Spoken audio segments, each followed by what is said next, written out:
We need more new players in this game. The player base has been getting smaller for a while, and while the balance changes are nice, people are still leaving, and no one is joining. I'm not here to complain about some op weapon or something. I'm here to give some ideas to get some new players in the game. More ads. If you look at other games, say Wart Hunter, they have ads all over the place. Crossout should do something like that, putting ads to show how you can build your own car and fight it, and maybe make the YouTube channel more useful, instead of just trailers for the update. This will get new players in the game. Now, to get them to stay. More structural parts. Now that they're in the game, they want to make cool cars and tanks and stuff, right? But then they see how little structural parts there are and get disappointed. So, why not give them a few structural parts from each faction so they can see which one they like the best? Then, until they reach level 10, give them a 200% bonus to reputation earned so they can quickly get the structural parts they want. Matchmaking. They have cool cars now. Yay! Now they want to fight with other players. The first enemies they see? A 4-stack clan with 2 melee builds and 2 seal clubbers, all with co-drivers. They all get instantly stomped. Not fun, right? So, the obvious solution is to not allow above LVL 30 players to fight against sub-level 30 players. I think it was like that a while ago. But right now, the player base is still too small for that, and the new players will not be able to find a match. So, why don't we not allow 4 stacking or grouping in general that has 2 or more LVL 30 players under a certain PS? This will allow experienced players to help with their friends, but not allow a full clan terrorizing noobs. What about lone seal clubbers? Well, why don't we ban legendary and above weapons under 6,000 Ps? This only leaves the borer players. Balance changes can fix that, I guess. I'm not here to deal with OP weapons, even though the borer isn't that great. Tutorial, they have battle-tested their cars and need some build advice. They also can't figure out what some of the parts, like radars, do. The most obvious solution is to ask on Reddit or some other social media. But why don't we get an official wiki in the Crossout website that explains what everything progression? Now that the players have finished their first few battles and gotten a few more levels, they see the weapons that some players have and want them. The most obvious solution is to craft them, but they see the costs and get discouraged. So make the items easier to produce. Bring the craft back into Crossout. Maybe only require 1 item plus resources. This can be tweaked. IDK. Uncraftable items. After the new players have gotten to a decent power score and are doing well, they start seeing all these cool weapons that they can't craft, which is kind of disappointing that old players can get them and you can't except from the market. My solution is to add a new faction. The trader's name is a whip, who select some random uncraftable items per week and make them craftable for a limited time. You then craft them with increased material costs and intelligence. Maybe engineer badges too. The rest can be solved by balance changes. Tiladar, more ads. Give new players more structural parts and reputation. Stop allowing grouping with LV30+ players under a certain make recipes easier to craft. Make uncraftable stuff craftable. Thanks for reading through all this, IG. Unless they rework the progression systems in the game, its lifespan is not going to be too much longer. The pack-exclusive items should be craftable. Everything should be. So that players can feel like they are making progress.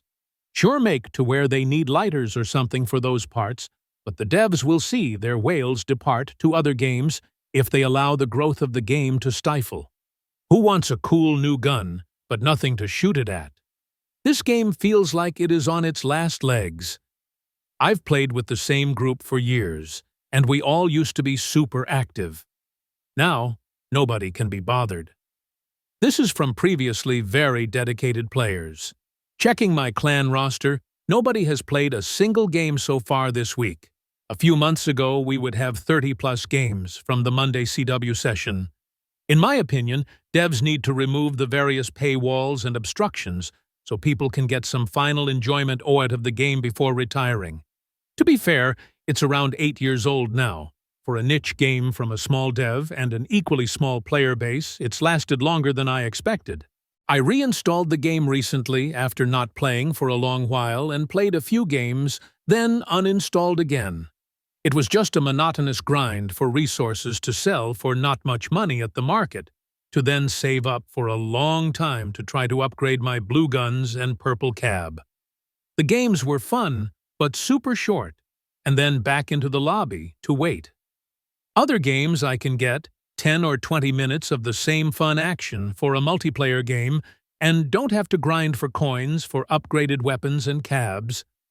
There may not be other options for custom cars and custom guns and custom builds in a Mad Max-style post-apocalypse, but there are so many other options for multiplayer action and fun.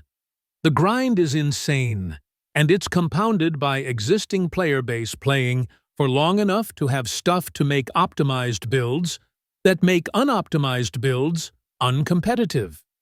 If you make a build that uses mismatched weapons you had available, it's uncompetitive. If you make a build that has right weapon loadout but don't have all the modules you need for it, it's uncompetitive. Hell, even if you do make optimized build with right weapons and modules, you encounter hyper-optimized builds running fused stuff. The fused items especially are just prohibitively expensive. This makes it so if you want to make a new build, you need enough coins to get at least the whole movement, weapon, or module loadout you need up front, making it so new builds are costly at teal, really costly at epic, and just unviable at legendary/relic tier. Yeah. That's why if you make the crafting costs easier, it will be easier to get the right modules. It's not even a Mad Max-type game anymore. It's Mech Simulator with shit servers, garbage balance, and unfun mechanics, because devs went too far off the deep end into pay-to-win. Game can get fucked. Is there anything similar to it? Unfortunately, their business model is based on 1. Mass exposure to potential players. 2. Assuming most players will weed themselves out because the game is too grindy. 3. Turning whoever's left into an addict who becomes a whale and farming the whales for money with insanely expensive Battle Pass buyouts and packs. The business model is fundamentally not based on having an active community, more players, etc. Even so, I think they forgot the mass exposure part. I barely ever really see mention of Crossout on other places anymore. And these changes will allow more people to become addicted to the game and start buying stuff, maybe to get better, and maybe to support the game. Would love to have 8v8 back on console, but in order to do that, you'll need to merge PC. Keep markets separate for now, or just meet right in the middle of all markets, and then allow the players to adjust the prices accordingly to what they think it should be. Another thing I'll point out is that the game currently lacks proper moderation. I know too well that in other games, toxicity thrives in games without the proper moderation measures. Hell, if you want to know what I mean by this, just look up some of the recent memes legit glorifying toxicity. It's not exactly an attractive sight for many new players. Not to mention the slow response times for complaints, usually a few days minimum, and you get a game that is naturally a dead zone for many a new player trying to join us. Even if we have all the necessary changes, that won't amount to much if new players don't feel safe or welcome in Crossout. That is why Crossout overall desperately needs far better moderation. Not only to retain new players, but now it is a matter of life and death for its continued survival. And the sooner we get those measures against toxicity in, the better the outcome for us. I could say more, but that is basically what I wish to say about it for the time being. This is great and all, but how in the immediate sense can they make money off the people? That's the question here. Some new players might get impatient and buy packs, which means money for them. Make more starter packs and promote them to be good for new players. IMO, the crafting resources need is backwards. The lower the level, the less the resource. Then a ton of scrap, etc. at high level. Unlocking special and rare, with everything craftable. Yeah, may mess up some people, money grind, but as new players need items and fuses and understanding how to use those. Crossout devs are a mystery. But if they were smart, they would have added a creative mode so new player could try out all the weapons parts in Bedlam and use the expo as a storage for whatever builds they came up with. 1. More ads won't save the game from the devs' insistence on doubling down on every bad decision they can make. 3. That's already a thing. It breaks down without enough players to fill queues fast enough. 5. That'd have no effect. XO's crafting costs are front-loaded. Just explaining that would negate 90% of the issues that come with it. 6. Or the devs could simply make the uncraftable items from BPs craftable to anyone who did those seasons. That way, you don't retroactively devalue anyone's purchases. Most importantly, you're assuming that the devs haven't been deliberately doing what they have been. That they didn't shove the jumping into the live servers is odd, given their track record in the last few years. More ads definitely won't, but at least there will be more players to go against the bad decisions.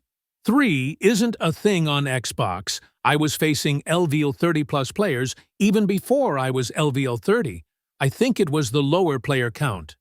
This will still allow LVL 30 players, just not full clans of them, which should be easier to find matches and face easier opponents. It didn't help when we had many more players than currently because a lot of them blindly went along with the devs until they were burned. And yes, it is a thing. On all platforms, like I said, with few enough players, it breaks down. Good luck with that. The business model, PTW, is too demanding. If you don't own 3x Fused Relic, you are basically dead. They might get new players, but it's far more harder to get good than when the game started 7 to 8 years ago. Everybody on the same level, more or less. I'm playing CO until Roadcraft comes out in 4 weeks. Then I'm done for good. It's the egg and chicken problem. For giving new players better experience, say it's retention, we need more fair matchmaking, but to have better matchmaking, we need more players. Also, it's just an idea. The XO RPG progress part is achieved by introducing new parts, and especially problematic, new weapons. All this makes the game more and more asymmetrical.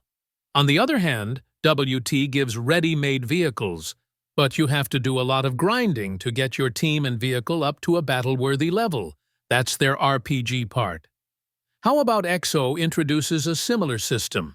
You get your new weapon, and you are slowly leveling it up by grinding, and not just by doing gacha fusion, BTW. I will also be leaving XO for WT, cause the later has more ads. I had to quit the game due to how little players are left.